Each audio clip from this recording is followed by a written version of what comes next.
বিসমিল্লাহির রহমানির রহিম। আসসালামু আলাইকুম এভরিওয়ান। আমি ফাইজান্স মম। আশা করি আপনারা সকলেই ভালো আছেন। আল্লাহর অশেষ রহমতে আমরাও বেশ ভালো আছি। তো প্রতিদিনের মতো এই যে আজও সকাল সকাল ঘুম থেকে উঠে আমার ছেলের জন্য চলে আসছি মাড়ি ভাত রান্না করার জন্য। আজ আমি পোলাওয়ের চাউল দিয়ে ওর জন্য মাড়ি ভাত রান্না করে ওকে খাওয়াবো। তো চাউল ধুয়ে পরিমাণ মতো পানি দিয়ে চুলাতে বসিয়ে দিয়েছি আর চুলাটাও অন করে দিয়েছি। মাঝারি আঁচে রান্নাটা করে নিব আমি, যাতে করে বলক উঠে পানিটা পড়ে না যায়। তো এর মধ্যেই দিয়ে দিচ্ছি পরিমাণ মতো লবণ, দিয়ে একটু নাড়াচাড়া দিয়েই রান্নাটা সেরে ফেলবো। তো একেক দিন একেক রকম খাবার দেই বাচ্চাকে, আর আজ দিচ্ছি মাড়ি ভাত, এতে করে ওর টেস্টেরও চেঞ্জ আসবে। তো সব দিন তো আর একরকম খাবার খেতে ভালো লাগে না, বড়দের যেমন ছোটদেরও অনেকটাই তেমনই। তো মাড়ি ভাত খেতে কিন্তু সবারই কম বেশি ভালো লাগে, আর তারপরে যেহেতু পোলাওয়ের চাউল, সেন্টটাও একটু ডিফারেন্ট। আর তার সাথে ওকে আমি ঘি অ্যাড করে দিব, যেহেতু আদার্স কোনো প্রোটিন থাকছে না। সো তা পাশাপাশি আমি ওর জন্য করে নেব কিছু ফ্রেঞ্চ ফ্রাই। তো আমি আজকে একটু ডিফারেন্ট ওয়েতে ফ্রেঞ্চ ফ্রাইটা করব।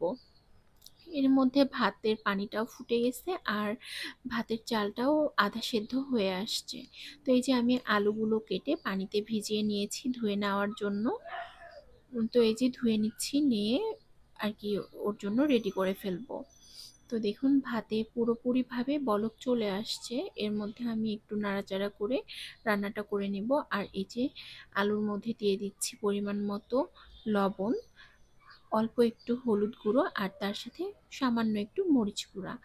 আর পাশে এক চুলায় আমি কড়াই বসিয়ে দিয়েছি, আর আমি ভাজা পোড়ার কাজটা সচরাচর লোহার কড়াইয়ে করে থাকি।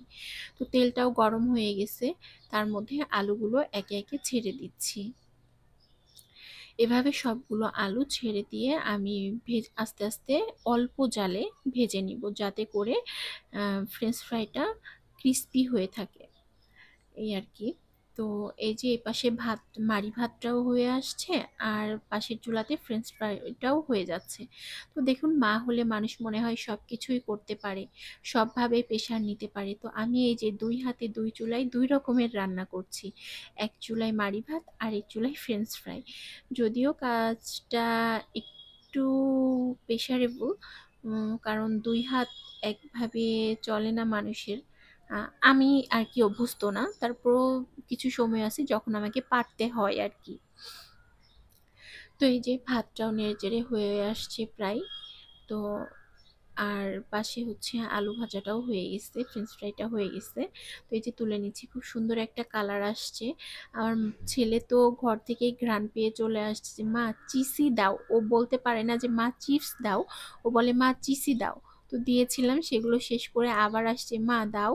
তো আমি ওকে বলছি বাবা আর তো নাই, তোমাকে সবগুলোই দিয়ে দিছি, শেষ হয়ে গেছে বলে আর কি ওকে বুঝাচ্ছিলাম। তো এর মধ্যে ভাতটাও হয়ে গেছে, এই যে ও মন খারাপ করে চলে গেছে। দেখুন ভাতের কালারটা কিন্তু খুব সুন্দর আসছে সাদা, কারণ আজকে ভাতে লবণ ছাড়া অন্য কিছুই দেওয়া হয়নি এই মাড়ি ভাতে। তো তার সাথে এই যে আমি ঘি অ্যাড করে নিব, ভাতটাও ঠান্ডা করে নিছি, নিয়ে ওকে খাওয়াই দিব। তো আপনারা চাইলেও এভাবে বাচ্চাদের খাওয়াইতে পারেন, এতে করে টেস্টের চেঞ্জ আসে। আল্লাহ হাফিজ।